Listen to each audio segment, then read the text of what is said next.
नमस्कार, मैं doctor Ramanivas Sharma Raman YouTube channel पर कॉम्पिटिटिव एग्जाम के लिए साइंस और टेक्नोलॉजी का यह महत्वपूर्ण सेशन लेकर के बच्चों आपके सामने। साइंस और टेक्नोलॉजी के इस महत्वपूर्ण सेशन में बायोलॉजी का आज विषय हमने चुना। इसके पहले वाले वीडियो में केमिस्ट्री के 3 सेशन हमने करवाए, जिसमें ऑर्गेनिक केमिस्ट्री, फिजिकल केमिस्ट्री और इनऑर्गेनिक केमिस्ट्री पर हमने आपसे सवाल पूछे, सवालों का डिस्कशन किया। और आज बारी है बायोलॉजी के एक महत्वपूर्ण सेशन। यूपीएससी, नीट और पीएससी में रिप्रोडक्टिव हेल्थ प्रॉब्लम के बारे में, बढ़ती हुई जनसंख्या के बारे में और बर्थ कंट्रोल कैसे किया जाए, जनसंख्या का कंट्रोल कैसे किया जाए, इस पर बहुत सारे सवाल पूछे गए। बर्निंग टॉपिक है। आने वाली जितनी भी प्रतियोगी परीक्षाएं हैं, इन पर सवाल जरूर होते हैं। आज हमने वही टॉपिक चुना जिसमें आज हम आपसे सवाल रिप्रोडक्टिव हेल्थ प्रॉब्लम पर, बढ़ती हुई जनसंख्या पर यानी पॉपुलेशन एक्सप्लोजन पर और बढ़ती हुई जनसंख्या पर कैसे हम लगाम लगा पाएं यानी बर्थ को कैसे कंट्रोल कर पाएं, उनसे जुड़े हुए सवालों पर आज बात करेंगे।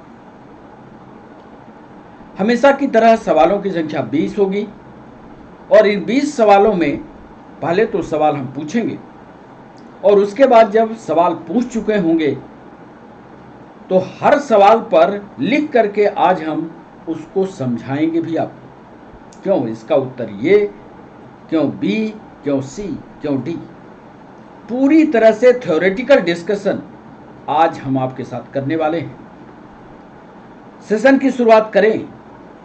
बायोलॉजी का यह महत्वपूर्ण सेशन कि आपको बता दें कि यह सेशन उन कॉम्पिटिटिव एग्जाम के लिए बहुत ही आवश्यक है जो नीट की परीक्षा देने जा रहे हैं या जो नीट की परीक्षा में 2023 में बैठेंगे, एसएससी की परीक्षा में जो देने जा रहे हैं, या जिन्होंने साइंस सब्जेक्ट से अग्निवीर परीक्षा भी देनी चाहिए, उनके लिए भी ये आवश्यक सेशन हो। जल्दी ही हम अग्निवीर की परीक्षा के लिए भी सेशन लाने वाले हैं। आज हमने उसका सिलेबस देख लिया है और उस सिलेबस पर जल्दी ही हम अपने लेक्चर्स इस पर डालने हैं। इसको यदि हिंदी में अनुवाद करते हैं आज के विषय को, तो ये होती है जनन स्वास्थ्य समस्याएं, जनसंख्या विस्फोट तथा जन्म नियंत्रण। अब देखिए नीट में कैसे सवाल पूछता है, यूपीएससी में कैसे सवालों को लिखवाता है और एसएससी में कैसे सवाल पूछता है। ऐसे ही 20 सवालों को आज हम आपके सामने रखने वाले हैं। उन्हीं 20 सवालों से थ्योरी भी आपको पढ़ाएंगे, इसलिए पूरे तन्मयता के साथ आप हमारे साथ जुड़ जाइए और ह्यूमन रिप्रोडक्टिव सिस्टम को तो पढ़िए ही, साथ में ह्यूमन रिप्रोडक्टिव हेल्थ प्रॉब्लम क्या होती है, आज इस पर भी बात करें। जनसंख्या विस्फोट कैसे हो रहा है, कैसे हम उसकी बर्थ कंट्रोल पर सवाल बनाते हैं, आज ये भी आपको दिखाएंगे। तो सेशन की शुरुआत करें। उसके पहले एक चित्र हम आपको दिख रहा होगा आपके स्क्रीन पर, जिसमें हमने एक तरफ मेल रिप्रोडक्टिव सिस्टम बनाया है, दूसरी तरफ फीमेल रिप्रोडक्टिव सिस्टम बनाया है। मेल रिप्रोडक्टिव सिस्टम में टेस्टिस दिख रहा है, टेस्टिस से निकलती हुई नाली जो है वो दिख रही है, जो वास डिफरेंस है। यह जाकर के शुक्राशय से जुड़ेगी, शुक्राशय से जाकर के और मूत्राशय की नली में जुड़ती हुई और पेनिस के द्वारा बाहर खुल जाएगी। ऐसे ही फीमेल रिप्रोडक्टिव सिस्टम में यूटेरस होगा, वैजिना होगा जो बाहरी रास्ते को दिखाएगा। इसके अलावा गर्भाशय होगा, गर्भाशय से 2 नालियां निकलती आपको दिख रही होंगी जो फैलोपियन ट्यूब कहलाएंगे। फैलोपियन ट्यूब से अंडाशय जुड़ा होगा जहां पर अंडे का निर्माण होता है। ये तमाम डिस्कशन इसके पहले वाले लेक्चर में हम कर चुके हैं। सेशन को पढ़ने के लिए जरूरत इस बात की है कि ह्यूमन रिप्रोडक्टिव सिस्टम के बारे में आप अच्छी तरह से थ्योरेटिकल पढ़ लीजिए। इसकी संरचना कैसी होती है, संरचना पर हमारी वीडियो इसके पहले वाले सेशन पर है। आज संरचना नहीं समझाएंगे, आज इससे उत्पन्न होने वाली हेल्थ की प्रॉब्लम क्या है इस पर सवाल पूछेंगे। जनसंख्या को नियंत्रण कैसे किया जाए इस पर सवाल पूछेंगे, जो अक्सर यूपीएससी में सवाल पूछे गए, नीट में सवाल पूछे गए, एसएससी में सवाल पूछे गए, एमपीएसआई में सवाल पूछे गए, पीएनएसटी में सवाल पूछे गए। आज उन सवालों का एक कलेक्शन आपके सामने रख रहे हैं। चैनल को सब्सक्राइब करना, चैनल को लाइक करना, चैनल को शेयर करना, यह आपकी जिम्मेदारी है।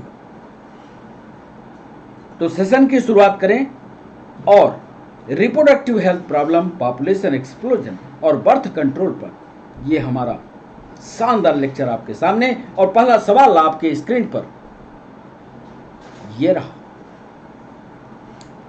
पहले सवाल को ध्यान में से पढ़िएगा और यह यूपीएससी का सवाल है। सोच समझकर जवाब करेंगे तो बिल्कुल सरल सा सवाल है, बन जाएगा। पहला सवाल लिख रहे हैं, जनन स्वास्थ्य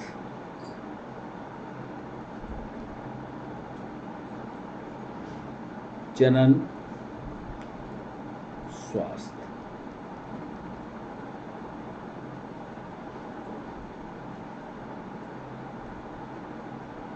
कामा लगा रहे हैं, जैसा पेपर में लिखा था से वही लिख रहे हैं। स्वस्थ होना है,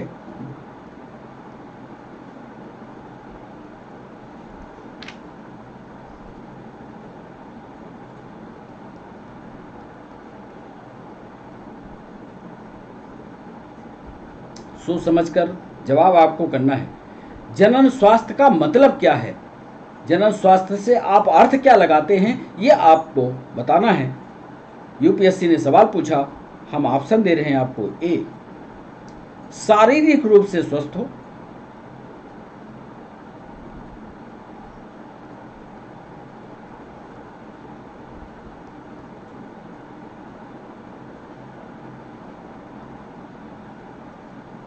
शारीरिक रूप से स्वस्थ होना, क्या जनन स्वास्थ्य का ये मतलब होगा।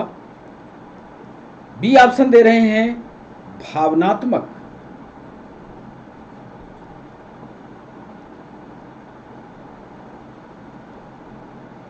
तथा व्यवहारात्मक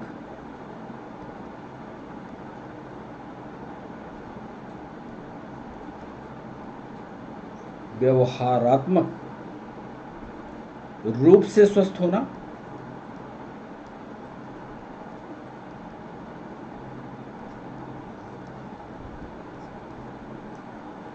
सी ऑप्शन दे रहे हैं, सामाजिक रूप से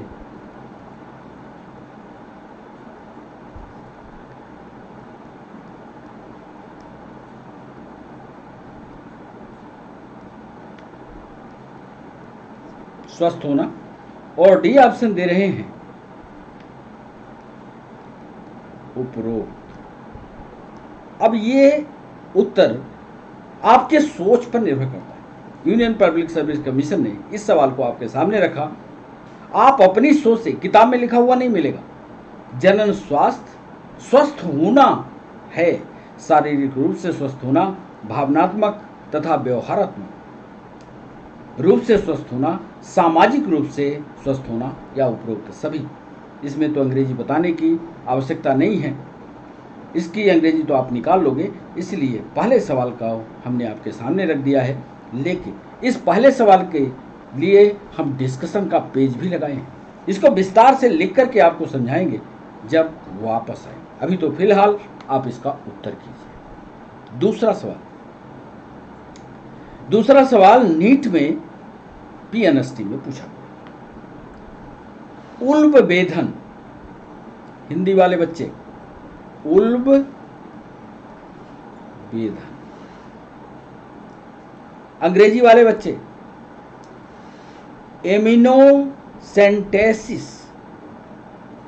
हो सकता है आप पहली बार ये नाम सुन रहे हो। एमिनोसेंटेसिस।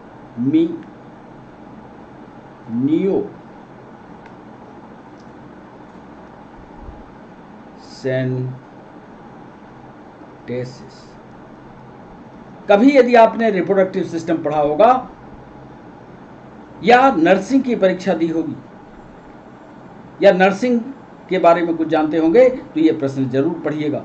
उल्बेधन एमिनोसेंटेसिस द्वारा जांच की जाती है,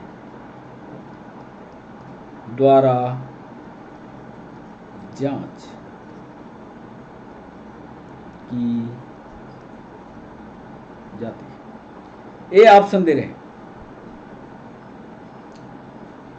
एमनियाटिक फ्लूइड की, उल्ब तरल,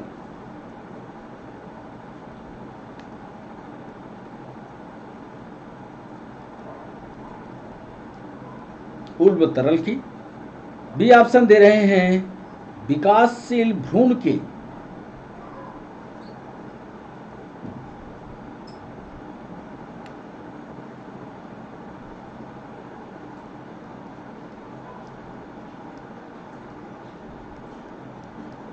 डेवलपिंग एम्ब्रियो के,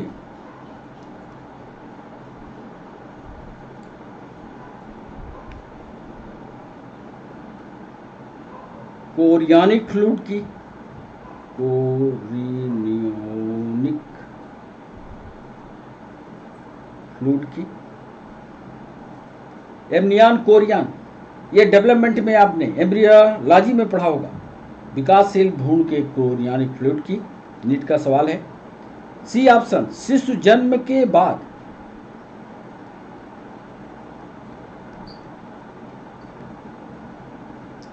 शिशु जन्म के बाद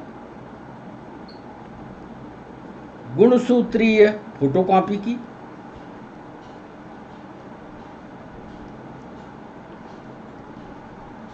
प्रतिरूप की, या डी ऑप्शन दे रहे हैं निषेचन से पहले या फर्टिलाइजेशन से पहले गुणसूत्रीय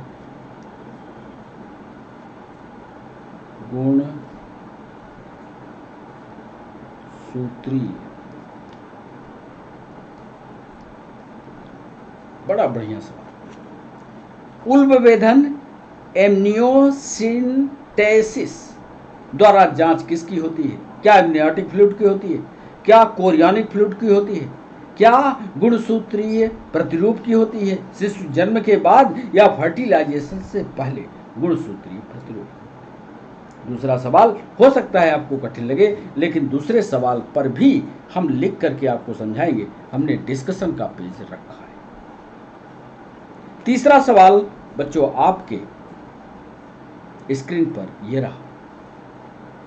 उल्बेधन, वही प्रक्रिया उल्बेधन यानी एमनियोसेंटेसिस,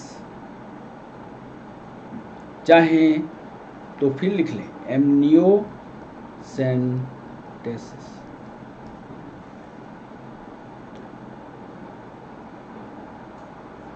के लिए निम्न में से कौन सा कथन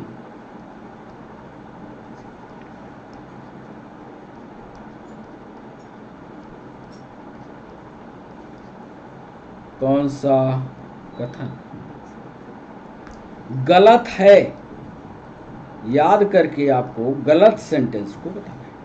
और यह सवाल नीट में 2016 में पूछा गया। ध्यान रखिएगा, नीट का 2016 का सवाल उल्बेधन एमनियोसेंटेसिस के लिए निम्न में से कौन सा कथन गलत है? 2016 नीट का सवाल। ए, यह जनक के लिए, यह पेरेंट के लिए।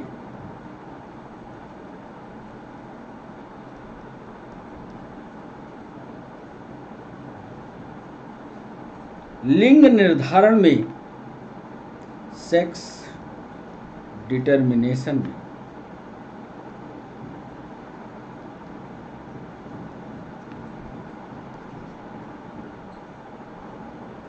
सेक्स डिटर्मिनेशन में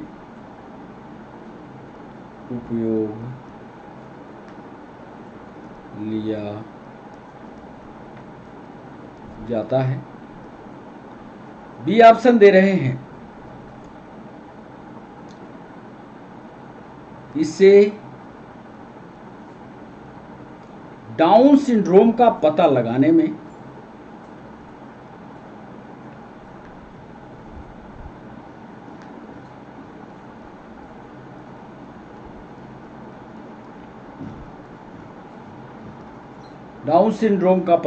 में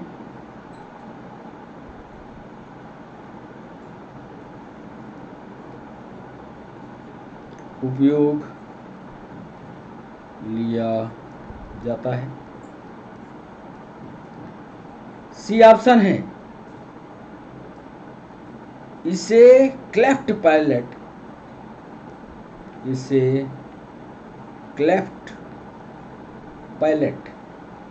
आपने देखा होगा कुछ लोगों के तालु जो है यहां बीच में फटा होता है, होंठ फटे हुए दिखाई देते हैं, क्लेफ्ट पैलेट, ऊपर का जबड़ा फटा हुआ दिखाई देता है, इसे क्लेफ्ट पैलेट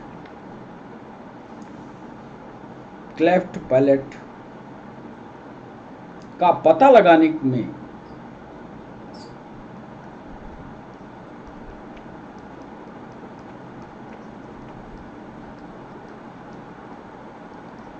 उपयोग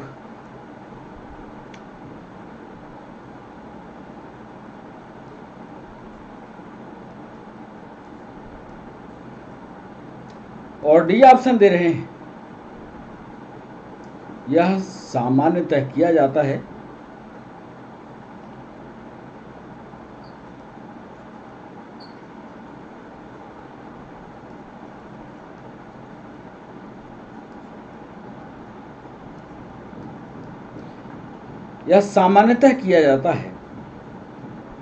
जब एक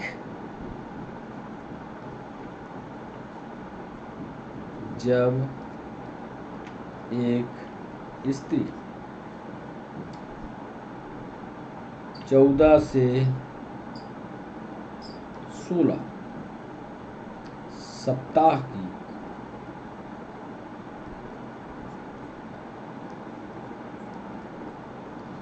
गर्भवती हो।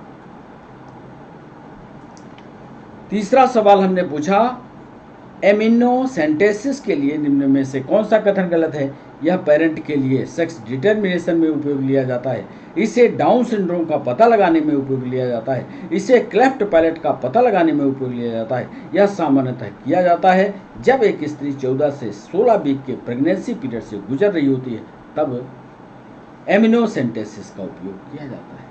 अब यदि आपको एमिनोसेंटेसिस आता होगा तो बनेगा, लेकिन बच्चों आज हम आपको थ्योरी पढ़ाएंगे। तीसरे सवाल की थ्योरी के लिए हमने पेज लगाया है, डिस्कशन वाले पर पढ़ाएंगे। चौथा सवाल, नीचे दिए गए एसएससी का सवाल, नीचे दिए गए कथनों में से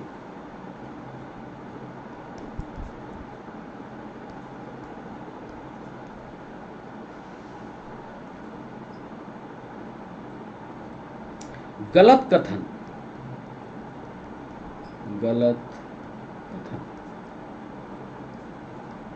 पहचान।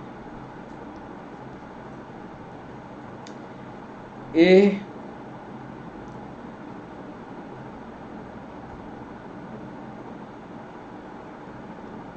RCH कार्यक्रम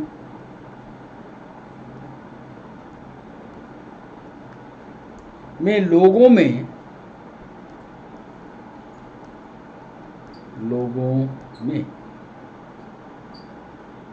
विभिन्न जनन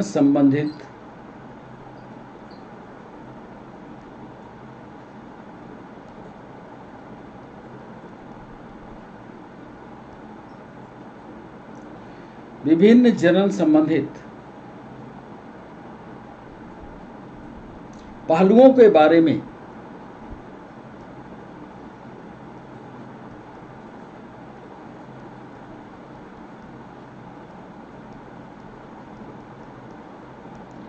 जागरूकता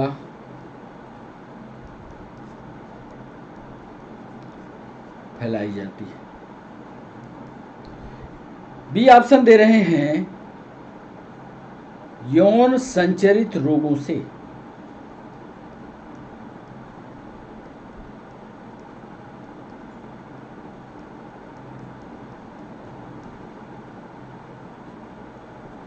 यौन संचरित रोगों से।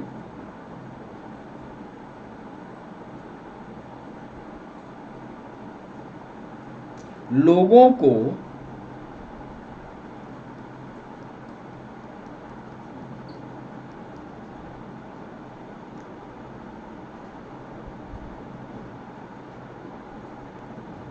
जनन यौवन अवस्था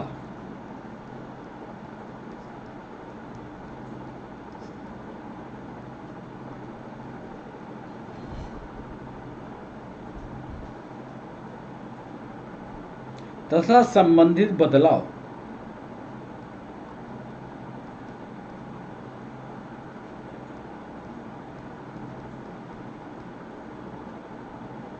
संबंधित बदलाव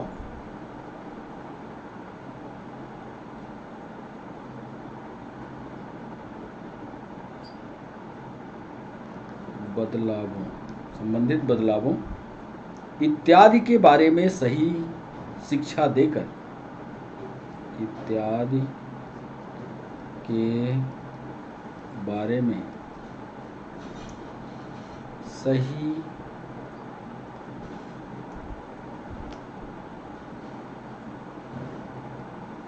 शिक्षा देकर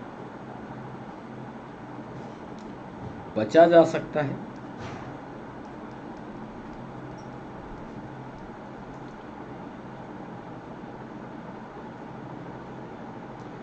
सी दे रहे हैं अल्ट्रासाउंड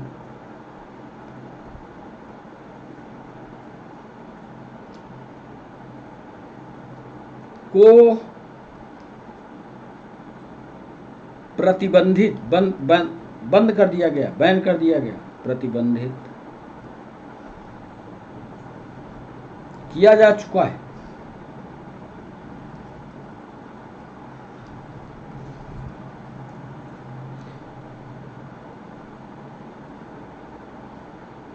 क्योंकि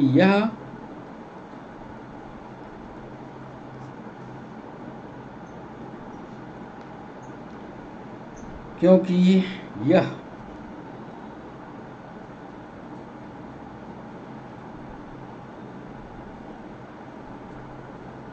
गुणसूत्रीय अध्ययन के आधार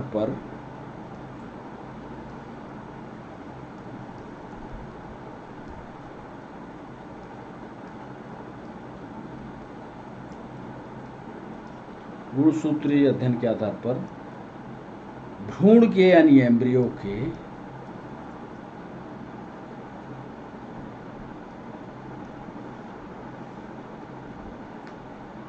लिंग निर्धारण के लिए काम में ली जाती है।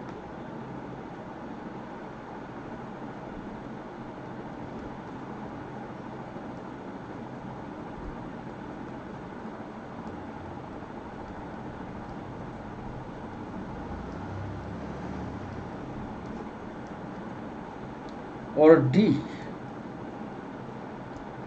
उपरोक्त में कोई नहीं। नीचे दिए गए कथनों में से गलत कथन पहचानी। आरसीएच कार्यक्रम में लोगों को विभिन्न जनन पहलुओं संबंधित पहलुओं के बारे में जागरूकता फैलाई जाती है। यौन संचरित रोगों से लोगों को जनन अवस्था तथा संबंधित बदलाव इत्यादि के बारे में सही शिक्षा देकर बचाया जा सकता है। अल्ट्रासाउंड को प्रतिबंधित किया जा चुका है क्योंकि यह गुणसूत्रीय अध्ययन के आधार पर एम्ब्रियो के लिंग को निर्धारण कर जाती है। उपरोक्त में से कोई नहीं। सही जवाब सोच विचार कर करिए, इसका भी डिस्कशन हम करेंगे। 5वां सवाल, निम्न में से कौन एक विकासशील भ्रूण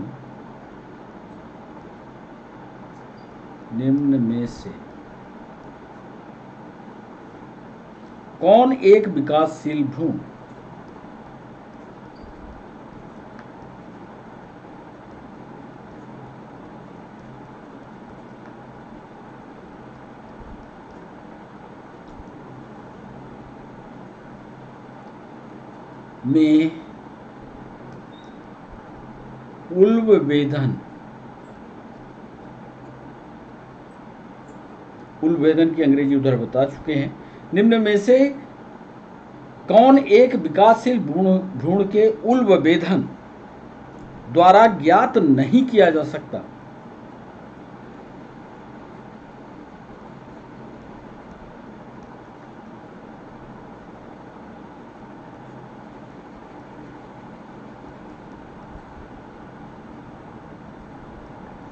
किया जा सकता है।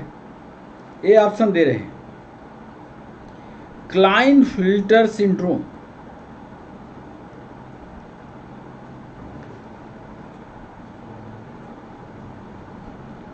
बी ऑप्शन दे रहे हैं भ्रूण का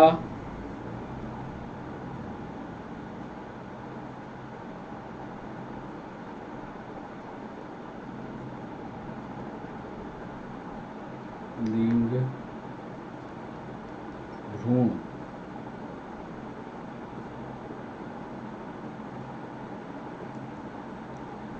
या भ्रूणकालीन। सी ऑप्शन दे रहे हैं डाउन सिंड्रोम, ये भी एक रोग है। और डी ऑप्शन दे रहे हैं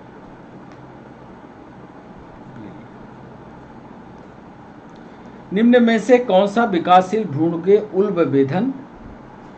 उल्बेधन की अंग्रेजी फिर एक बार आप देख लीजिए, उल्बेधन एमनियोसेंटेसिस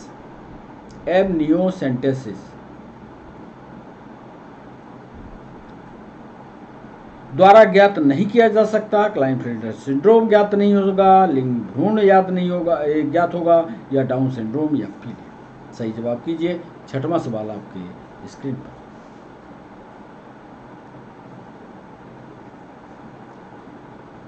और ये सवाल जो पचमा था ये पीएनएसटी में और नीट में 2013 में पूछा गया। छठवां सवाल यूपीएससी का सवाल, समाज के बेहतर जनन स्वास्थ्य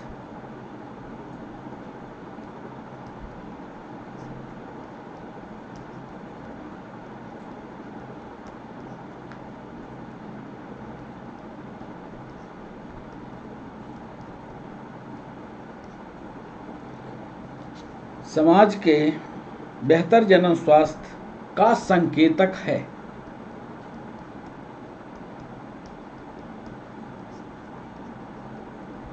क्या संकेतक है भाई? पहला, फुल फॉर्म नहीं बताएंगे, नहीं तो आप कर लोगे, एसटीडीज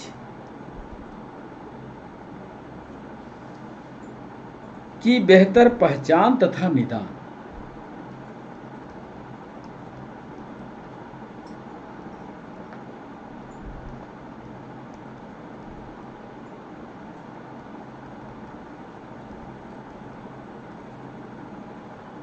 बी ऑप्शन दे रहे हैं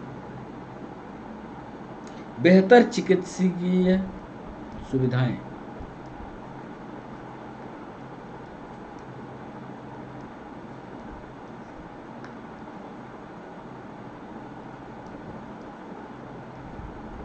बेहतर चिकित्सीय सुविधाएं। सी ऑप्शन दे रहे हैं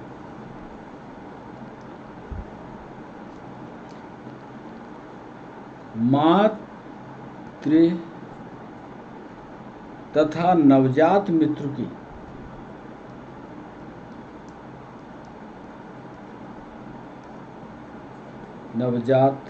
मृत्यु दर में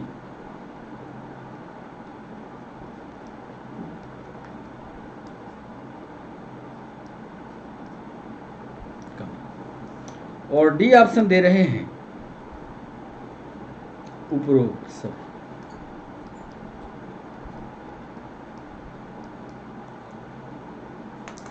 हमने पूछा समाज के बेहतर जनन स्वास्थ्य का संकेत कौन सा है? एसटीडीज की बेहतर पहचान तथा नियंत्रण, बेहतर चिकित्सीय सुविधाएं, मातृ तथा नवजात मृत्यु के दर में कमी, या उपरोक्त सभी। छठवें सवाल पर भी हम आपको डिस्कशन देंगे, हमने डिस्कशन का पेज लगाया। सातवां सवाल जनसंख्या विस्फोट, मध्य प्रदेश पीएससी का सवाल। जनसंख्या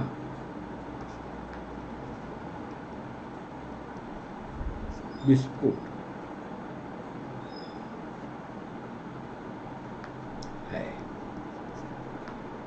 क्या कहोगे आप जनसंख्या में रोगों की बढ़ी हुई आवृत्ति, जनसंख्या में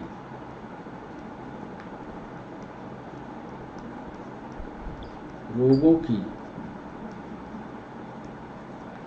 बढ़ी हुई आवृत्ति।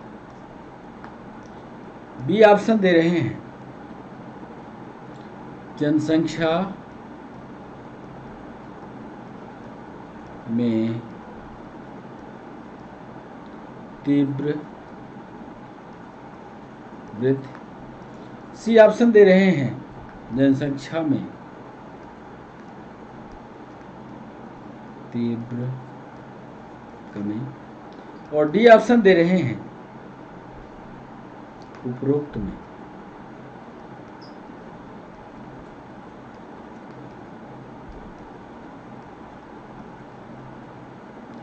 जनसंख्या में रोगों की बढ़ी हुई आवृत्ति, जनसंख्या में तीव्र वृद्धि, जनसंख्या में तीव्र कमी या उपरोक्त कोई भी जनसंख्या विस्फोट का, एक्सप्लोजन का असली मतलब बताइए। 8वां सवाल बच्चों आपके स्क्रीन पर, सही विकल्प चुनिए।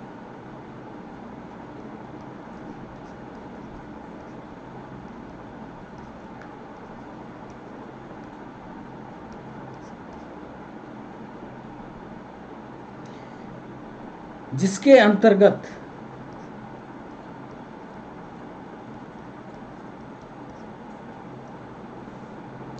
बढ़ रही जनसंख्या के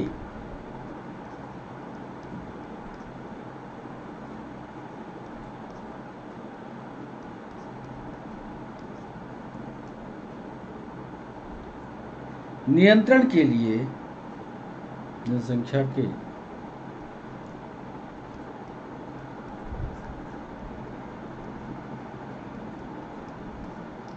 नियंत्रण के लिए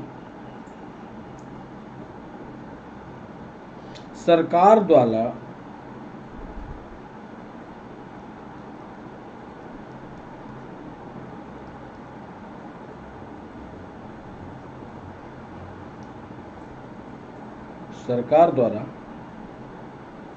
लागू किए गए चरण आते हैं।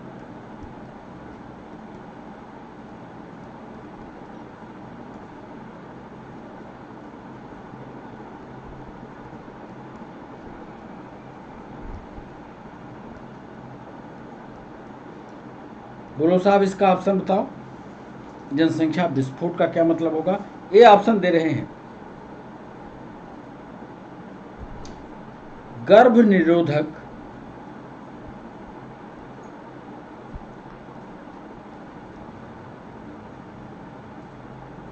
के मूल्य में वृद्धि करना,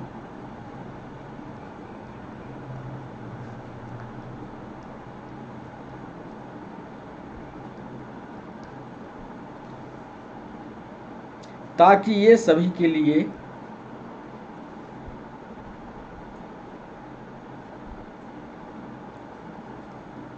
करना,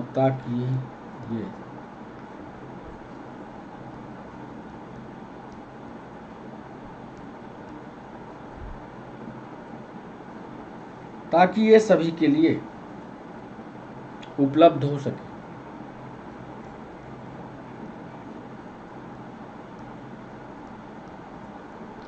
बी ऑप्शन दे रहे हैं, छोटे परिवार के लाभ का विज्ञापन करना, छोटे परिवार के लाभ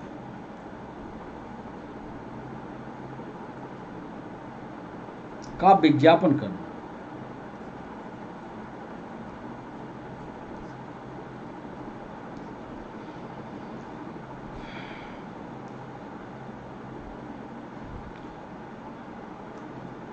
जैसे इंदिरा गांधी के समय हम दो हमारे दो चलता था, छोटे परिवार के लाभ का निशाना विज्ञापन करना। सी ऑप्शन दे रहे हैं, शादी करने की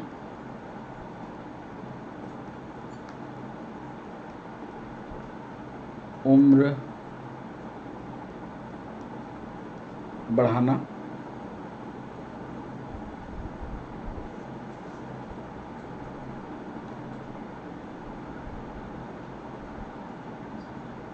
स्त्रियों की 18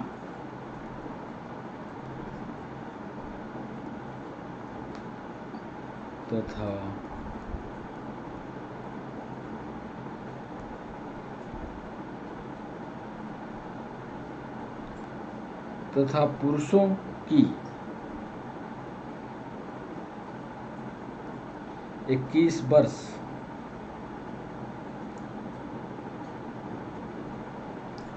और डी ऑप्शन है बी और सी। पढ़ लीजिए अच्छे से सवाल को कि सभी सही विकल्प चुनिए जिसके अंतर्गत बढ़ रही जनसंख्या के नियंत्रण के लिए सरकार द्वारा लागू किए गए चरण आते हैं। गर्भ निरोधक के मूल्य में वृद्धि करना ताकि यह सभी के लिए उपलब्ध हो सके, छोटे परिवार के लाभ का विज्ञापन करना, शादी करने की उम्र बढ़ाना, स्त्रियों की 18 साल करना और मर्दों की 21 साल करना। बी और सी दोनों। 9वां सवाल, एक आदर्श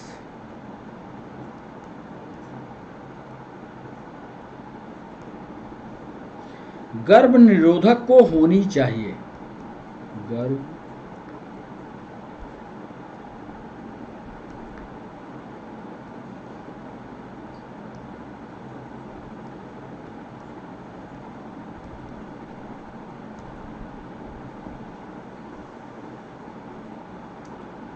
ए ऑप्शन दे रहे हैं उपयोग में सुलभ, आराम से मिल जाए। बी ऑप्शन दे रहे हैं प्रतिवर्ती,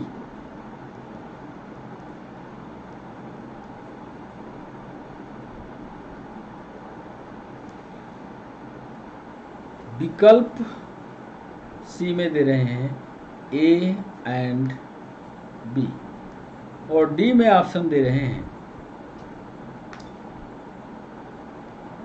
लैंगिक वासना को।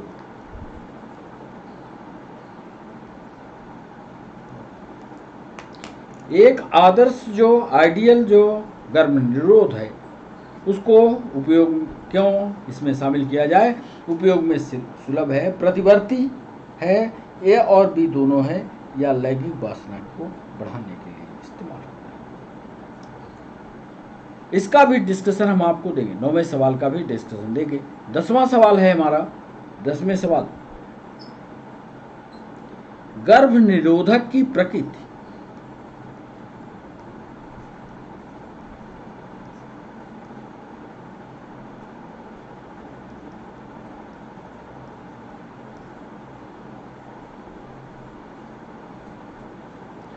गर्भ निरोधक की प्राकृतिक विधियों के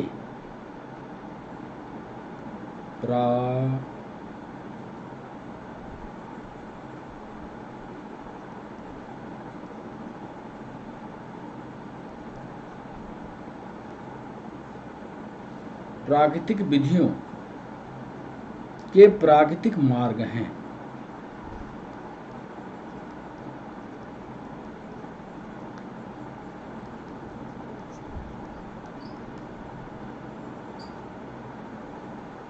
ए, शुक्राणुनाशक क्रिया को बढ़ाने के लिए,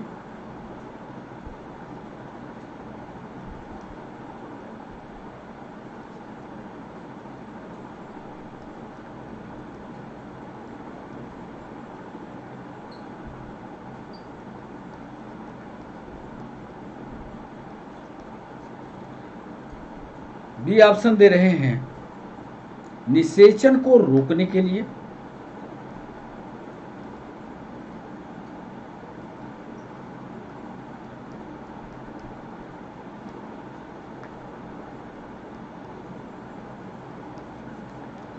सी ऑप्शन है मृत्यु दर को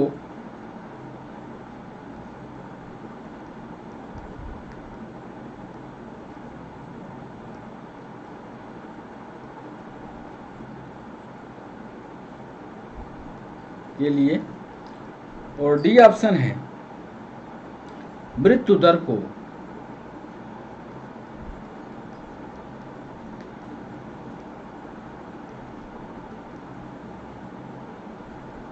बढ़ाने, 4 ऑप्शन दिया।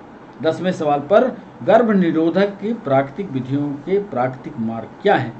शुक्राणुनाशक क्रिया को बढ़ाने के लिए, फर्टिलाइजेशन को रोकने के लिए, मृत्यु दर को कम से कम करने के लिए, मृत्यु दर को बढ़ाने के लिए। तो 10वां सवाल, और इस सवाल का सीधा और सरल जवाब है, यूपीएससी ने पूछा है, तथ्यात्मक सवाल है। जरा 10वें सवाल का जवाब करिएगा। बच्चों 11वां सवाल, पीरियाडिक अब्स्टिनेंस, एक टर्मिनोलॉजी का इस्तेमाल कर रहे हैं, आवधिक संयम इसको बोलते हैं।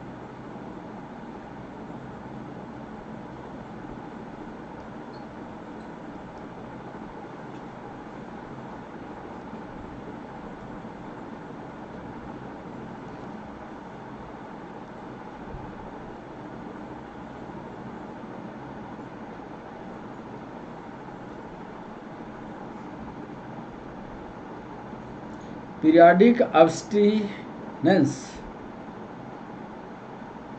के दिन हैं।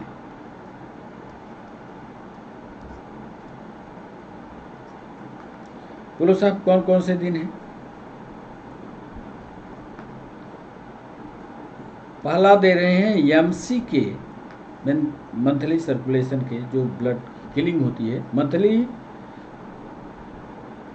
सर्कुलेशन से 10 से 11 दिन, एमसी के 10 से 11।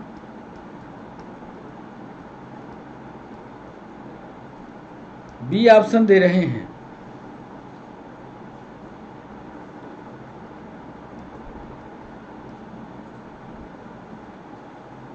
10 से 17। सी ऑप्शन दे रहे हैं 17।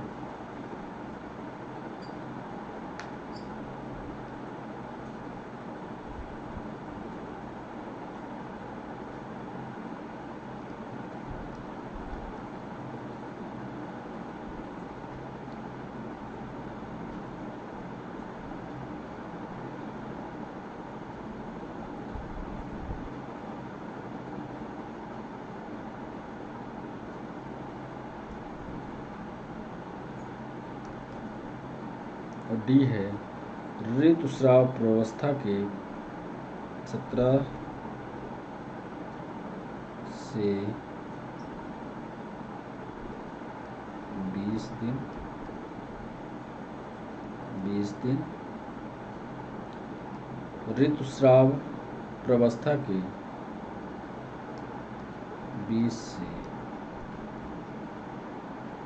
28। आवधिक संयम पीरियाडिक अब्स्टिनेंस के दिन कितने हैं? 10 से 11 दिन है, 10 से 17 दिन है, 17 से 20 दिन है, 20 से 28 दिन है। पीएनएसटी का ये सवाल 11वां सवाल। 12वां सवाल, पीरियाडिक अब्स्टिनेंस, आवधिक संयम, इस पर भी डिस्कशन करेंगे। 12वां सवाल,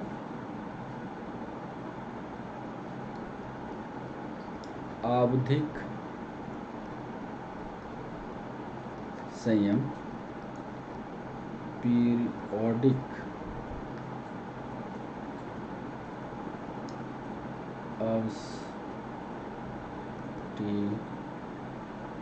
अब्स्टिनेंस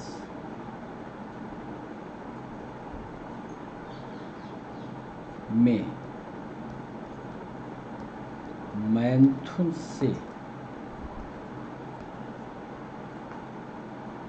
मैथुन मीन्स कॉपुलेशन, मैथुन से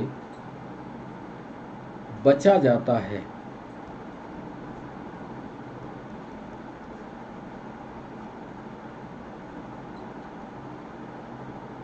ये लिख रहे हैं फॉलिकुलर स्टेज,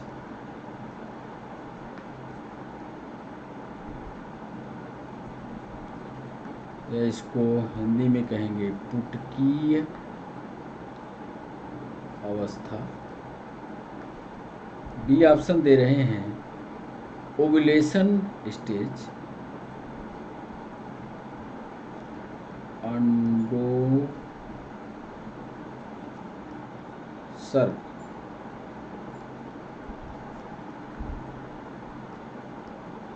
प्रावस्था, इसको कह सकते हैं ओव्यूलेशन स्टेज। सी ऑप्शन दे रहे हैं ऋतुस्राव प्रावस्था, मेंस्ट्रुएशन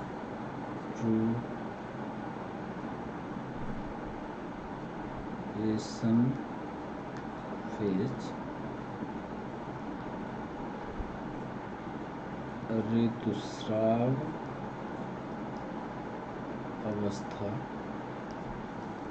और डी ऑप्शन दे रहे हैं उपरोक्त में से कोई नहीं।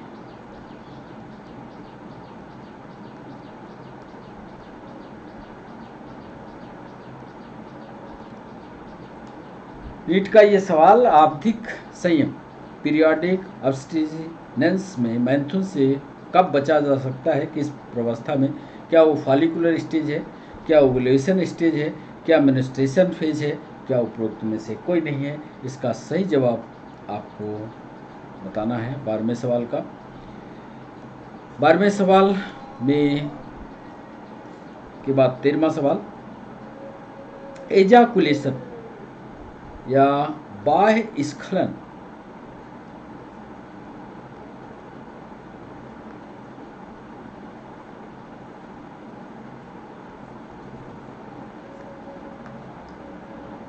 प्राकृतिक गर्भ निरोधन,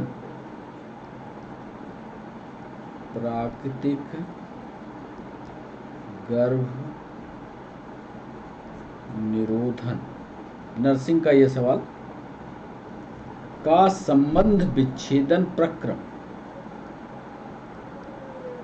का संबंध विच्छेदन प्रक्रम है जो सम्मिलित करता है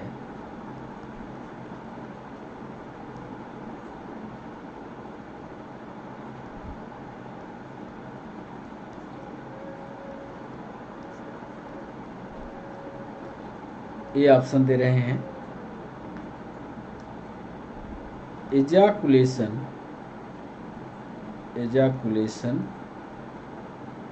से पहले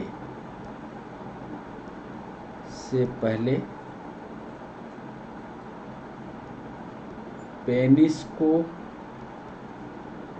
निकालना।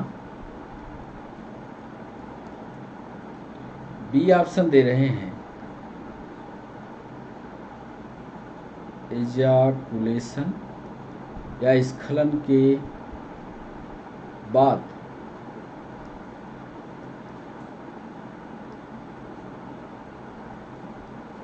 पेनिस को निकालना। सी ऑप्शन दे रहे हैं ओव्यूलेशन के दौरान,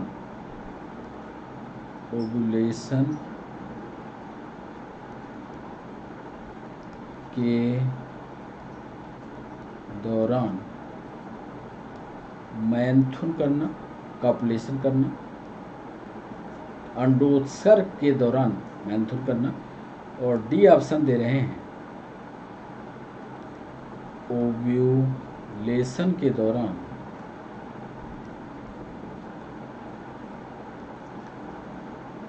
कॉपुलेशन ना करना।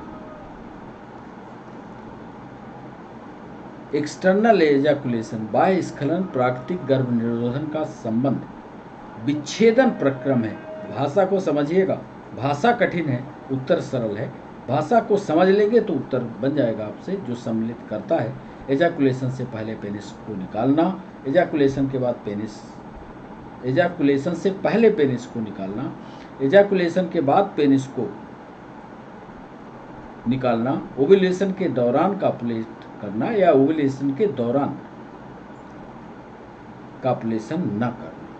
सोच समझ कर जवाब करिएगा, बन जाएगा। 14वां सवाल है, स्तनपान आना तब, इसकी हिंदी कठिन है, दोनों लिखे देते हैं हिंदी और अंग्रेजी। स्तनपान, नीट का ये सवाल, स्तनपान अनातर, अंग्रेजी में इसको कहते हैं लैक्टाटोनियल, लैक्टाटोनल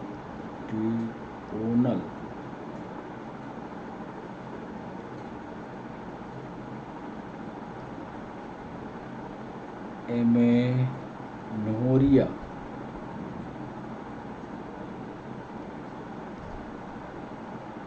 क्या है? ए ऑप्शन दे रहे हैं, वयस्क आयु में यानी एडल्ट स्टेज में, वयस्क आयु में मेंस्ट्रुअल साइकिल या मासिक धर्म, मेंस्ट्रुअल साइकिल की अनुपस्थिति, वयस्क अवस्था में एडल्ट स्टेज में। बी में ओल्ड एज में यानी बड़ी आयु में। थोड़े सवाल कठिन हो सकते हैं। बड़ी आयु में मासिक धर्म की अनुपस्थिति। देखिए, कॉम्पिटिटिव एग्जाम में सवाल कठिन ही आते हैं, सरल सवाल नहीं, ये नीट का ही सवाल है। स्तनपान अनातर,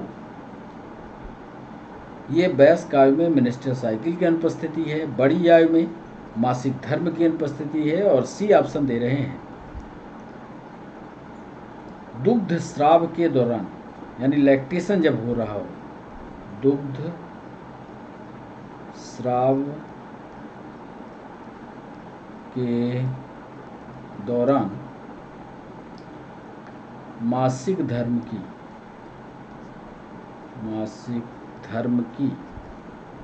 अनुपस्थिति। और डी ऑप्शन दे रहे हैं, गर्भावस्था के दौरान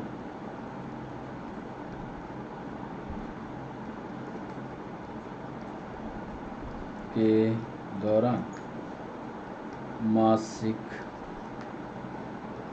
धर्म की अनुपस्थिति। इस प्रोसेस को यदि आपने कहीं पढ़ा होगा, एनसीईआरटी में है, स्तनपान अनार्तव, ये कौन सी प्रक्रिया कहलाती है?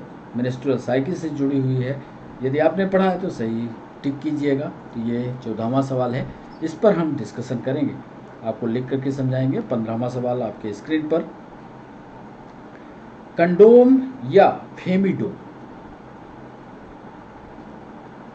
कंडोम या फेमिडोम,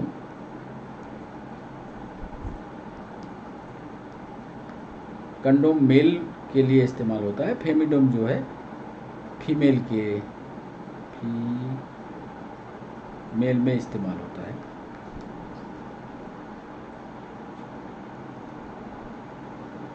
पतले आवरण से बने होते हैं, पतले आवरण से, प्लास्टिक का या रबड़ का पतले आवरण से बने होते हैं।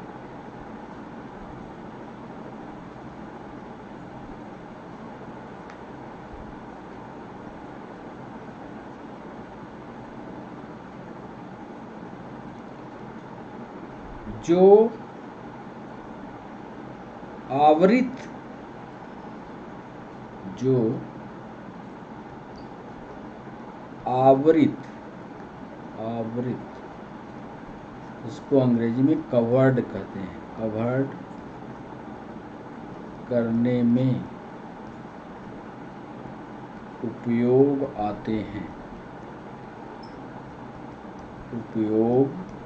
हैं। ये ऑप्शन दे रहे हैं मेल के पेनिस को, बी दे रहे हैं फीमेल के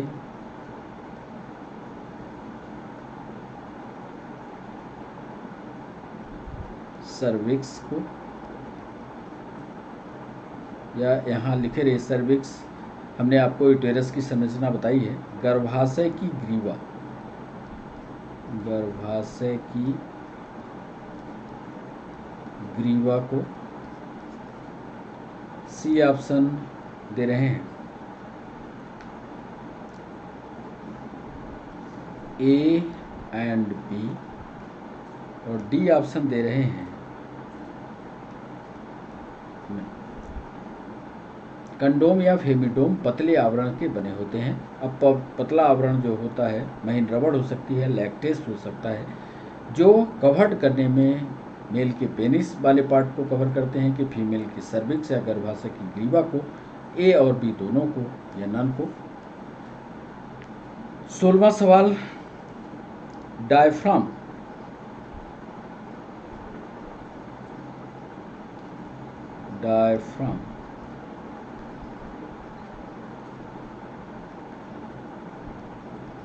यूटेरस यानी गर्भाशय,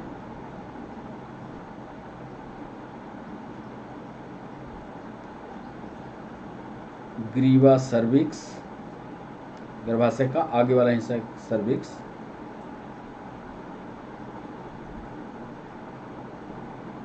तथा बाल्ट है।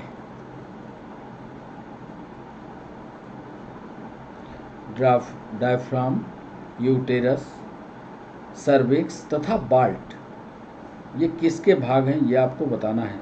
सोच समझकर जवाब दीजिएगा। क्या ये अनुपयोगी हैं? अनुपयोगी भाग हैं।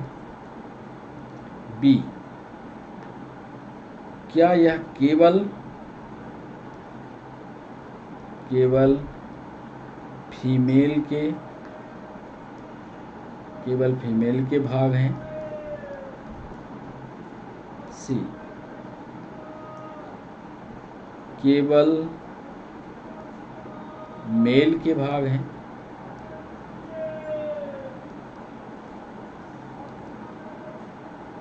और डी, इनमें से कोई नहीं। नर्सिंग का ये भी सवाल, डायफ्राम, यूटेरस, ग्रीवा तथा बाल्ट क्या है? अनुपयोगी भाग हैं, केवल फीमेल के भाग हैं, केवल मेल के भाग हैं, या इनमें से कोई नहीं। तो ये 16वां सवाल। 17वां सवाल,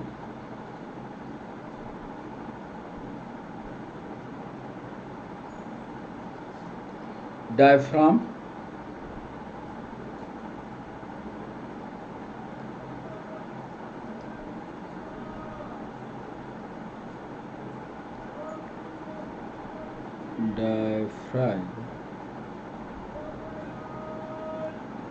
ये भी नीट का सवाल।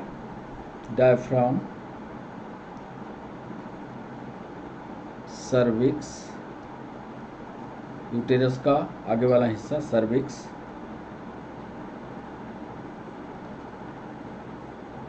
बाल्ट,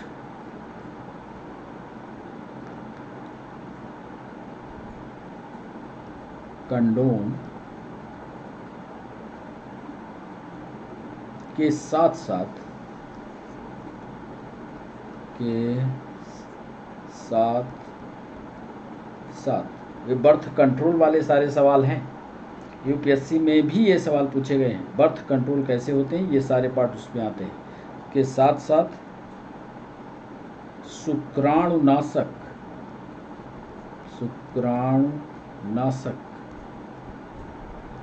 क्रीमों का उपयोग किया जाता है। क्रीमों का उपयोग किया जाता है।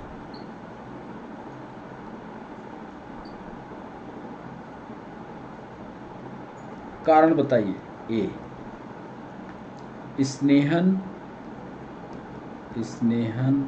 हेतु, अंग्रेजी में इसको लुब्रिकेशन कहेंगे, लुब्रिकेशन। बी ऑप्शन है रोगाणुओं को मारने हेतु, रोगाणुओं को मारने के लिए।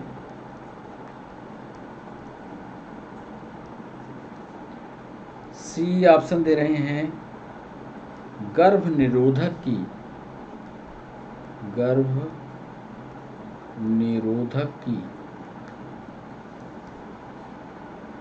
प्रभावकारिता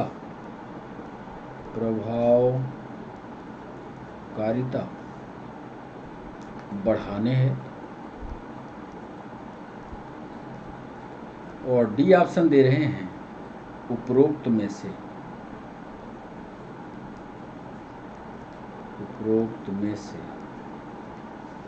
कोई नहीं। तो ये 17वां सवाल, इस पर डिस्कशन करके हम आपको सारी चीज़ें बताएंगे। 18वां सवाल, IUDS का अर्थ क्या है?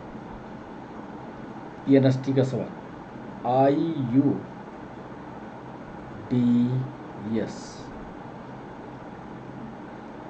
का अर्थ है अंतःगर्भाशयी युक्तियां। ए, अंतःगर्भाशयी युक्तियां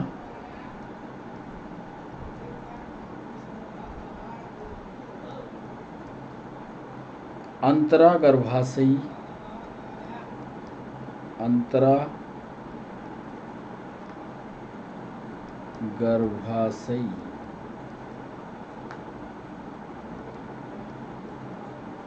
युक्तियां। अंतः है, अंतरा है, इंटर है, इंट्रा है। सी अंतःगर्भाशयी विकास, अंतःगर्भाशयी विकास। और डी ऑप्शन दे रहे हैं अंतरा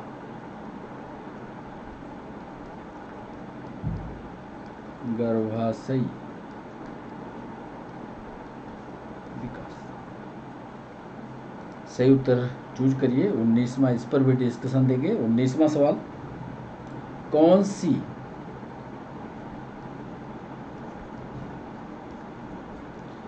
IUD गर्भाशय में शुक्राणुओं के फैगोसाइटोसिस, कौन सी IUD गर्भाशय में शुक्राणुओं के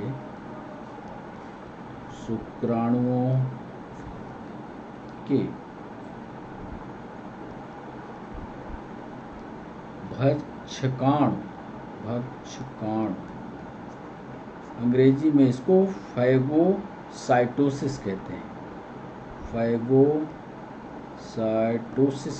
हैं, क्रिया को बढ़ाती है।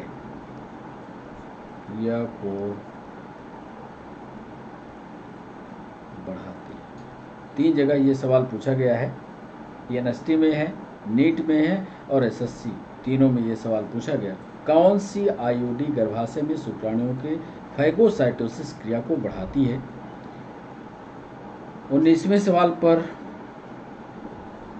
गैर औषधि, ए ऑप्शन दे रहे हैं गैर औषधीय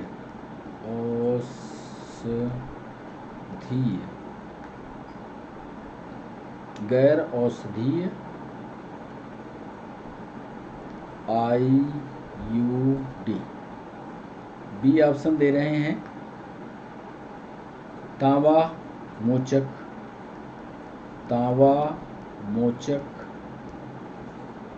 IUD। सी ऑप्शन दे रहे हैं A एंड B दोनों, और डी ऑप्शन दे रहे हैं हार्मोन मोचक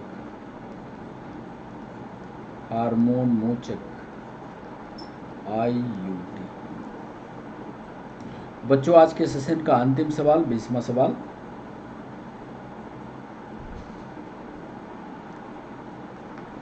औषधहित IUD,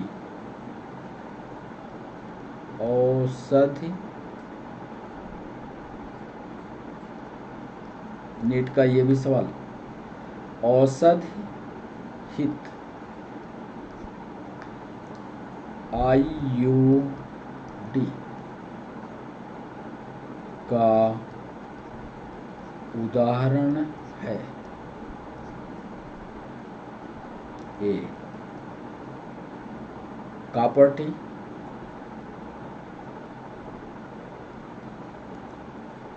बी ऑप्शन दे रहे हैं कॉपर 7, सी ऑप्शन दे रहे हैं मल्टीलोड 375,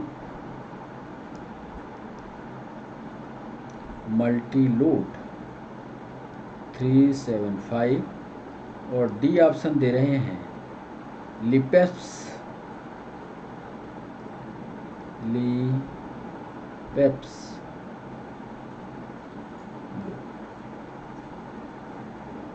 औषधि IUD का उदाहरण आपको बताना है। क्या वो कॉपर टी है, क्या वो कॉपर 7 है, क्या मल्टीलोड 375 है, क्या लूप है। बच्चों, इस तरह के सवाल नीट पर पूछे गए, PNST पर हैं, SSC तीनों पर है। इन सवालों को, कठिन सवालों को रखने का एकमात्र उद्देश्य यह है कि आपकी तैयारी कितनी ताकतवर है यह आप समझते रहना। सरल सवाल तो पढ़ ले जाओ, पर कठिन सवालों पर भी आपकी नज़र दौड़ जानी चाहिए यदि कॉम्पिटिटिव एग्जाम को निकालना है। तो ये 20 सवाल हो गए। अब चलते हैं उत्तर की ओर और डिस्कशन की ओर। तो सीधा हम आपको पहले सवाल पर ले चलते हैं। पहले सवाल पर हमने आपसे पूछा था,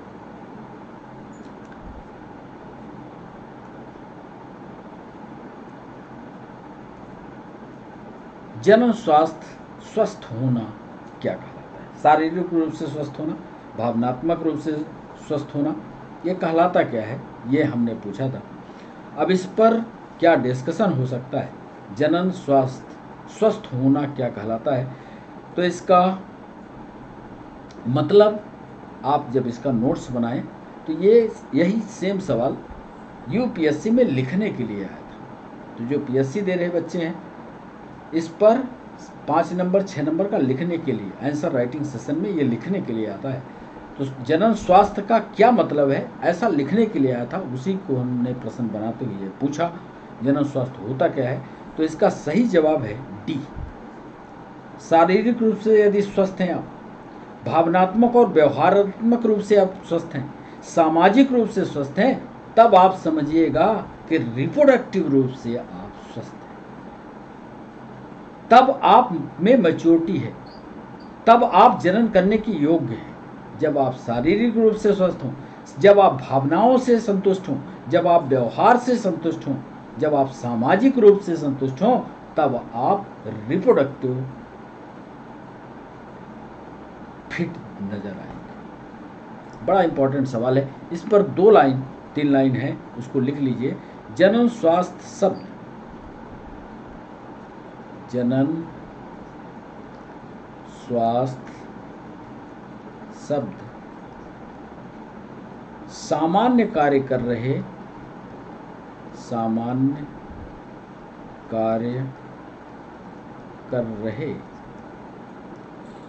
स्वस्थ जनन अंगों से, स्वस्थ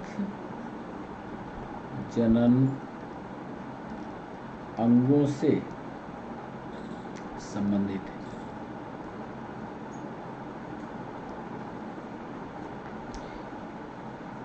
यद्यपि यह एक व्यापक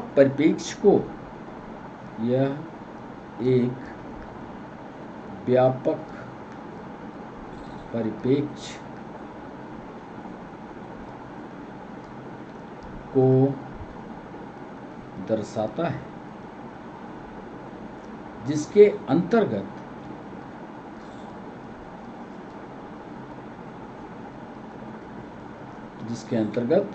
भावनात्मक,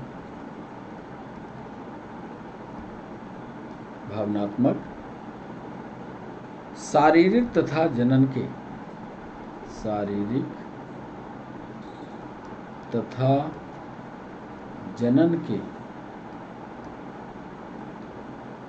पहलू भी सम्मिलित।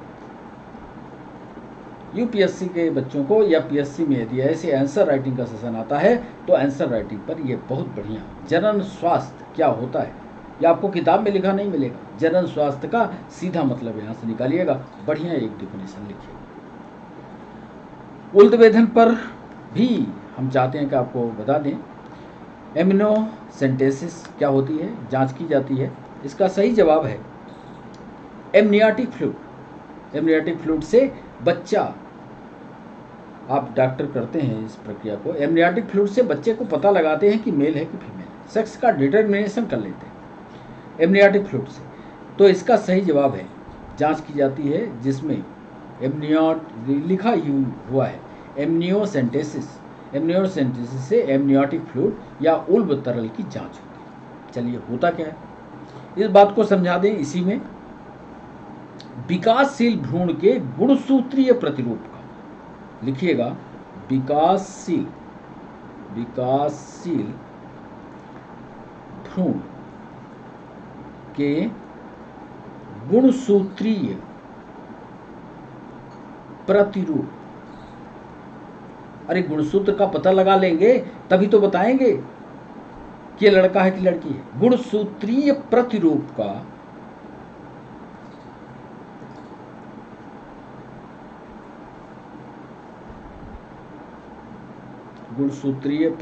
का पता लगाया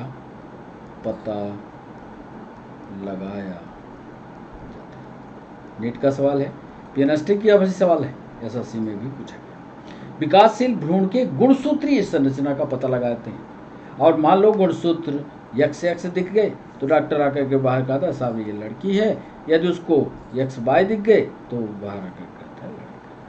अभी देखना, एक सवाल में जनसंख्या नियंत्रण में सरकार ने इस पर बंदिशें लगाई। कभी वक्त मिला तो इस पर भी एक लेक्चर, बढ़िया लेक्चर बन सकता है, इस पर भी हम बात करेंगे। ये था हमारा दूसरा सवाल। तीसरा सवाल आ गया सवाल, उल्बवेधन या एमनियोसेंटेसिस के लिए निम्न में से कौन सा कथन गलत है? गलत, तीसरे सवाल का गलत है सी, क्लेफ्ट पैलेट का पता लगाने। अरे किसी का ओंठ फट गया तो ओंठ के फटने को पता लगाने के लिए क्या एमनियान से पता करोगे? उससे तो गुणसूत्र का पता लगाते हैं, उससे मेल और फीमेल का पता लगाते हैं, सब करते हैं। पेरेंट्स के सेक्स डिटर्मिनेशन में उपयोग लिया जाता है। देखो लिखा है हमने, सेक्स डिटर्मिनेशन करना हो तो एमनियोसेंटेसिस कर लो। इसमें डाउन सिंड्रोम पता कर सकते हैं। डाउन सिंड्रोम एक रोग है जो पेट से ही आता है, यहाँ से पता किया जा सकता है। यह सामान्यतः किया जाता है जब एक स्त्री 14 से 16 सप्ताह की गर्भवती हो। 14 से 16 सप्ताह में पता लग जाता है। 14 से 16 का जो वीक होता है उसमें कन्फर्मेशन पता लग जाता है कि गुणसूत्र किसका है, मेल का है, फीमेल का है, या बच्चे की पोजीशन क्या है, सब कुछ पता लगता है। तो इसलिए तीसरा पॉइंट, सोच समझ करके, ऐसे प्रश्नों पर सोच समझ कर जवाब, पैनी नज़र रख करके जवाब करना बनेगा। नीट का सवाल था। चौथा सवाल, इसको भी लिख दें, लिख लो, खंडित ताल। आपने ओंठ कटे फटे देखे होंगे। खंडित ताल एक परिवर्धनशील विकार है, एक परिवर्धनशील।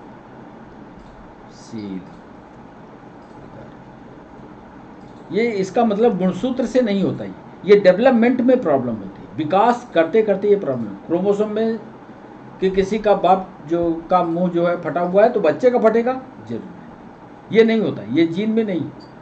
इसमें डेवलपमेंटल जो विकास हो रहा है बच्चे का, उसके डेवलपमेंट के कारण हो रहा है, गुणसूत्र में कुछ नहीं होता।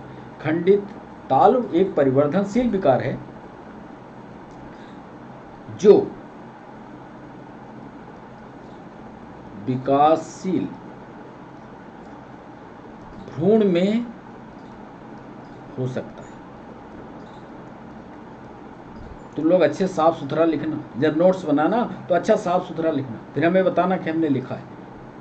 विकासशील भ्रूण में हो सकता है, इसलिए इसका पता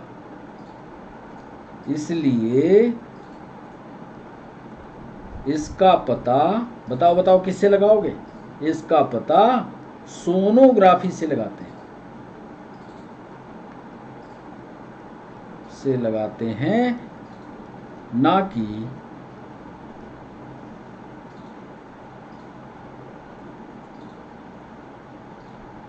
उल्ब वेधन से। समझ गए? चलो, चौथा सवाल था, नीचे दिए गए कथनों में गलत कथन पहचानिए। अब गलत कथन इसमें पहचानना है तो इसमें अल्ट्रासाउंड से प्रतिबाधित किया जा चुका है, क्योंकि यह गुणसूत्रीय अध्ययन के आधार पर एम्ब्रियो के लिंग निर्धारण में काम ली जाती है। अल्ट्रासाउंड तो जानते होंगे, क्या आप अल्ट्रासाउंड से क्रोमोसोम की संरचना पता कर लोगे? गलत कथन पहचानना है तो आप पहचानो, और ये इसका गलत कथन होगा चौथे का सी। और इसीलिए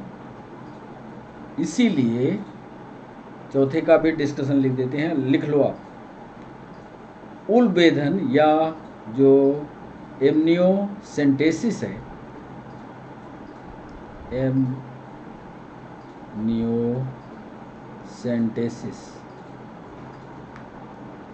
एमनियोसेंटेसिस को शिशु के लिंग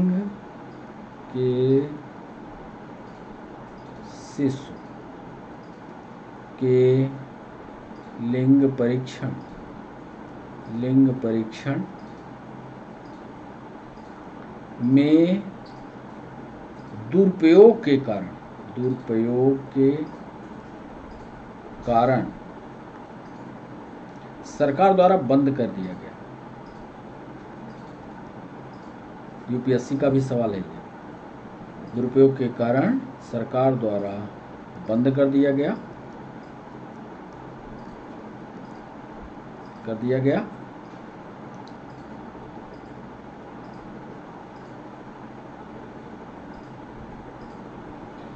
क्यों बंद कर दिया गया?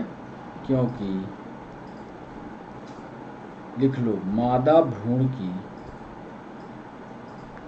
हत्या बढ़ गई थी।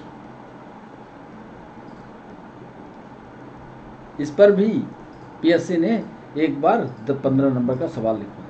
तो जो पीएससी यूपीएससी वाले बच्चे हैं जो आंसर राइटिंग के सेशन में जा रहे हैं, वो इसका अवलोकन करें। 5वां सवाल था, निम्न में से कौन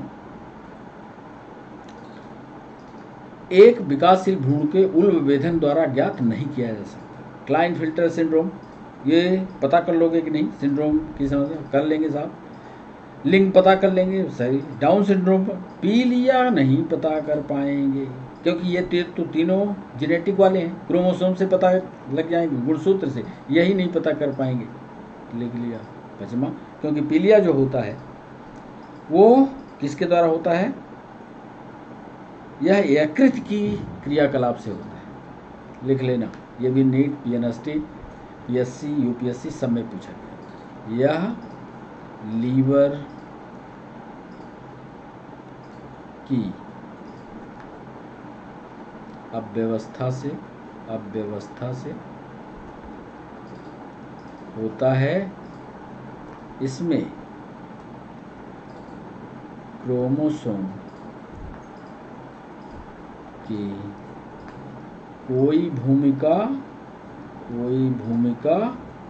नहीं। तुम लोग बढ़िया से इसको नोट्स बनाना।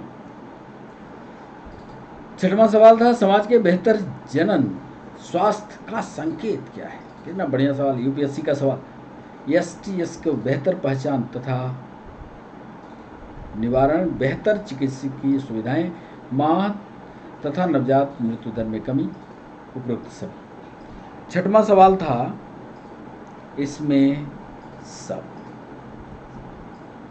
अब सब कैसे, चिकित्सीय सुविधाएं, इसको भी लिख लो, ये भी डिस्कशन पर सवाल चला जाएगा।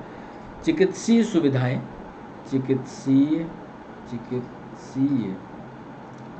सुविधाएं, जनन संबंधी समस्याओं के लिए बेहतर, जनन संबंधी समस्याओं के लिए बेहतर जागरूकता, प्रसव पूर्व माता की देखभाल,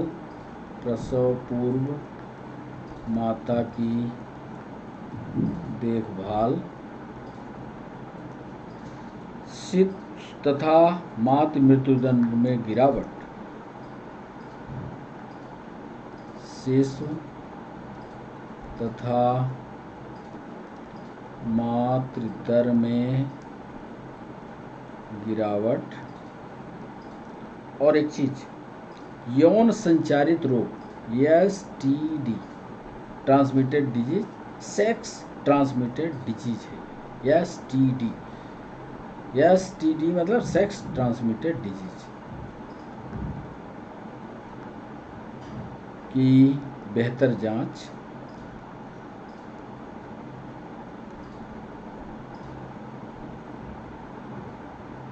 जनन स्वास्थ्य की ओर इंगित करता है, ये कहलाता है जनन। इसको पढ़ लेना अच्छे से। सातवां सवाल, जनसंख्या विस्फोट क्या है, ये तो आप जानते हो। सातवें सवाल पर ज़्यादा समझने की ज़रूरत नहीं है। सातवां सवाल हमारा बिल्कुल सरल सा है। सातवें सवाल का सही जवाब होगा जनसंख्या में तीव्र वृद्धि, ये कर लोगे। सही विकल्प चुनिए जिसके अंतर्गत बड़ी जनसंख्या के नियंत्रण के लिए सरकार द्वारा लागू किए गए चरण आते हैं।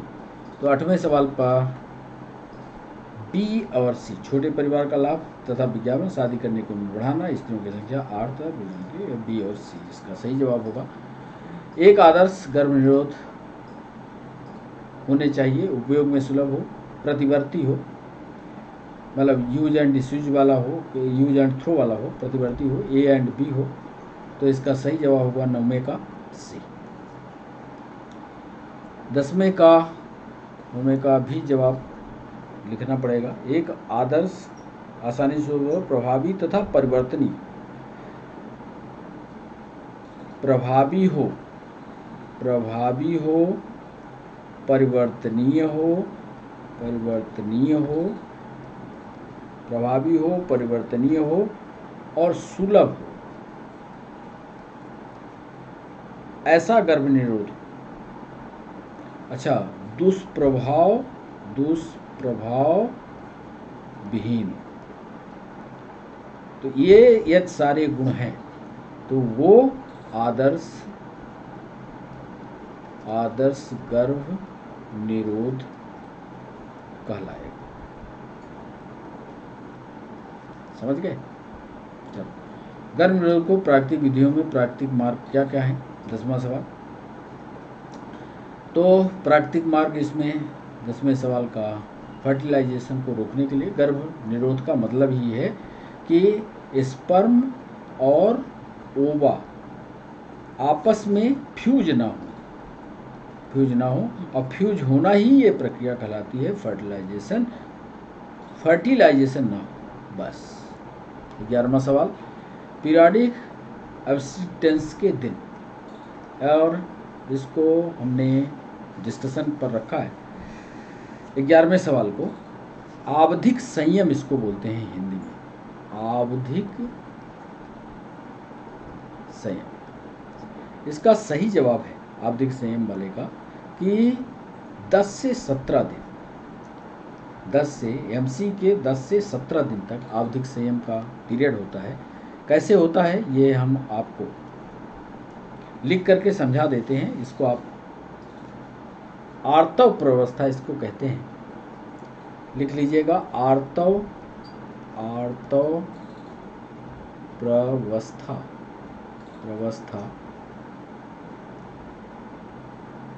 का 12वां 14वां दिन का, ये पूछा जाता है नीट में अक्सर, 12वां 14वां दिन अंडमोचक कहलाता है। अंडमोचक माने अंडा निकलता है, अंडमोचक ओव्यूलेशन है, ओव्यूलेशन होता है। एक बात, पहली बात।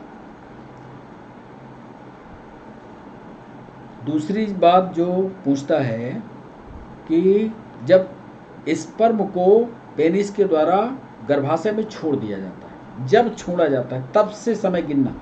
जैसे ही स्पर्म जो है गर्भाशय में पहुंचा, वेजिना के थ्रू गर्भाशय में पहुंचा, तब से समय गिनना।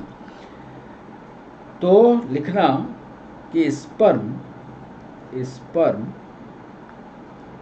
फीमेल रिप्रोडक्टिव सिस्टम में, फीमेल रिप्रोडक्टिव सिस्टम में यानी मादा जनन अंग में 2 से 3 दिन तक, 2 से 3 दिन तक जिंदा रहेगा। अब एक सवाल ये हो सकता है, ये पूछो, मान लो यदि ये फीमेल रिप्रोडक्टिव सिस्टम में नहीं गया, बाहर निकाल दिया गया, तो तुरंत मरेगा। यदि फीमेल रिप्रोडक्टिव सिस्टम के अंदर चला गया तो 2 से 3 दिन तक स्पर्म जिंदा रहेगा, ये याद रखना। और तीसरा महत्वपूर्ण ये लिखे देते हैं कि इसीलिए 10वां दिन, 10वें दिन से, या खासकर 10वें दिन से और 17वें दिन तक, 10 से लेकर के 17 दिन तक, 10वें दिन से 17वें दिन निषेचन के सबसे, फर्टिलाइजेशन के सबसे अधिक संभावना वाले, सबसे अधिक संभावना वाले दिन हो, तो और दिनों में हो सकता है, पर 10वें दिन से 17वें दिन के बीच का सबसे ज़्यादा संभावना वाले होते हैं, क्योंकि स्पर्म जो है 2 से 3 दिन तक जिंदा है। वो पीरियड देखा जाए 12 से 14 दिन में ओव्यूलेशन हो रहा है, तो फर्टिलाइजेशन का ये पीरियड सबसे बेहतर। 12वां सवाल था कि पीरियाडिक असिस्टेंस में मैथुन से कैसे बचा जा सकता है, तो वो कैसे बच सकते हैं 12वें सवाल पर। तो 12वें सवाल पर ओव्यूलेशन की स्टेज, ओव्यूलेशन की से कॉपुलेशन बचा जा सकता है। तो इस पर अंडोत्सर्ग ना हुआ हो तब कॉपुलेशन हो सकता है।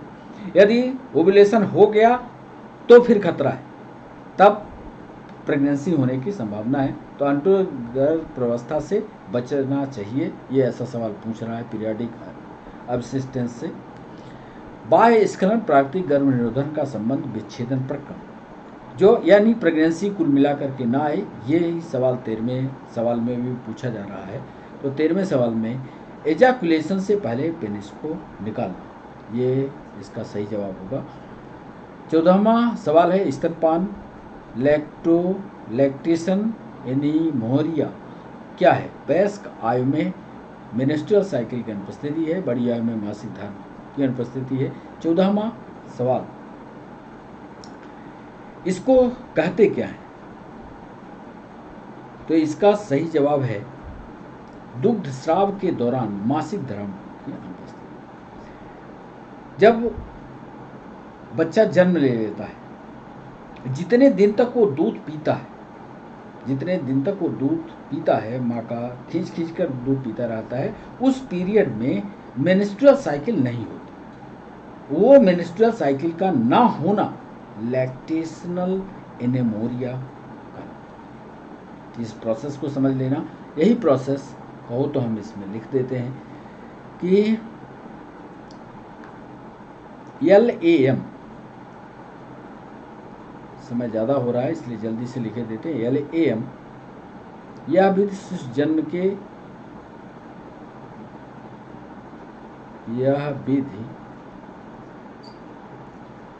शिशु के जन्म के अधिकतम लिख रहे हैं, अधिकतम 6 महीने तक होती है। 6 महीने तक वो खींचता है, तो ये मेंस्ट्रुअल साइकिल नहीं।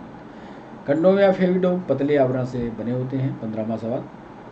15वां सवाल का सही जवाब है सी। मेल के पेनिस पर और फीमेल के सर्विक्स पर ये लगते हैं, दोनों उसको कवर करते हैं। तो मेल का पेनिस कवर होता है, फीमेल का सर्विक्स मतलब ग्रीवा, गर्भाशय से जो वैजिना होता है और यूटेरस के बीच का जो सर्विक्स वाला एरिया होता है वहाँ पर लगाया जाता है। तो ये भी दोनों इसका सही जवाब होगा। डायफ्राम, यूटेरस, ग्रीवा, ये बाल्ट, ये सब के सब 16वें सवाल पर ये सब के सब फीमेल के पार्ट हैं। इसको पढ़िएगा, नीट का ये सवाल है। डायफ्राम, सर्विक्स, बाल्ट, कंडोम के साथ साथ शुक्राणुनाशक क्रीमों का उपयोग किया जाता है। किस लिए? 17वां सवाल और 17वां सवाल में क्रीमों को स्पर्मेडी क्रीम्स के रसायन होते हैं जो शुक्राणुओं को नष्ट करते हैं और इनका एक ही काम होता है, गर्भ निरोधक विधियों को या गर्भ निरोधक की प्रभावकारिता को बढ़ाना, गर्भ ना ठहरे इसके लिए व्यवस्था बनाई जाती है। तो ये 17वां सवाल। IUDs ये क्या होता है? 18वां इंट्रा यूटेराइन डिवाइस इसको बोलते हैं। एक तो इसका सही जवाब होगा 18वें का बी, अंतरा गर्भाशयी युक्तियाँ क्या होती है ये हम लिख देते हैं। इंट्रा यूटेराइन डिवाइसेस, इंट्रा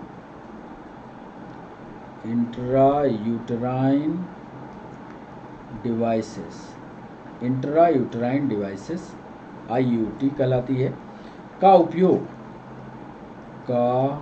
उपयोग गर्भ निरोध के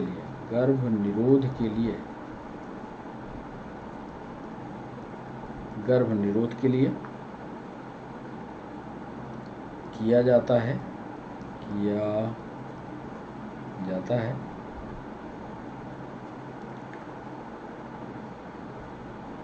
इसमें डॉक्टर जो है यूटेरस से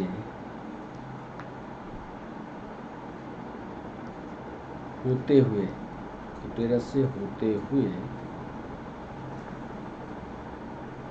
इन डिवाइसेस को यूटेरस से आगे फिट कर देता है।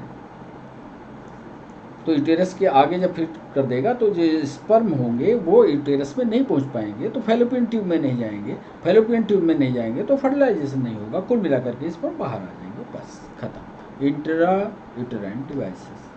19वां कौन सी IUD? इंट्रा यूटेराइन डिवाइस गर्भाशय में शुक्राणुओं को फैगोसाइटोसिस क्रिया को बढ़ाती है। तो फैगोसाइटोसिस कौन करेगी? जो स्पर्म को खा लेती हो। तो कौन सी IUD है? इंट्रायूटेराइन डिवाइस है। 19वां सवाल। तो वो यूटेराइन डिवाइसेस होगी 19वें सवाल की सी। ये भी है, गैर औषधीय है, IUD है और तांबा मोचक भी है। ये फैगोसाइटोसिस की तरह है, जैसे ही स्पर्म पहुंचता है उसकी उसको खा लेते हैं, यहीं पर मार डालते हैं। ऐसी ये बनी हुई है, इस पर ज़्यादा विस्तार से बताएंगे बहुत टाइम हो जाएगा। औषधि आईओडी का उदाहरण क्या है? 20वां सवाल। और 20वें सवाल का सही जवाब है डी, लिपेंस लूप। लूप जैसा ये बनता है और दवाइयों के साथ ये लूप लगे होते हैं। देखो, ये यूटेरस होता है, ये वैजिना होती है और ये फैलोपियन ट्यूब होता है। ये लूप की तरह ऐसे लगे होते हैं। वैजिना के थ्रू जैसे ही स्पर्म यहाँ पहुँचता है, यहाँ पर लूपिंग कर दी जाती है।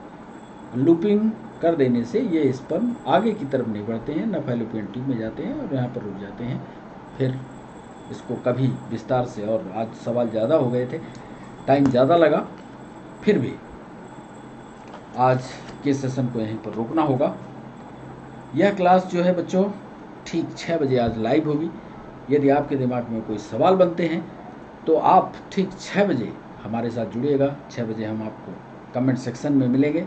कमेंट्स में आप सवाल हमसे पूछ सकते हैं। जब आप हमसे सवाल पूछिए तो हम तुरंत उसका जवाब देंगे।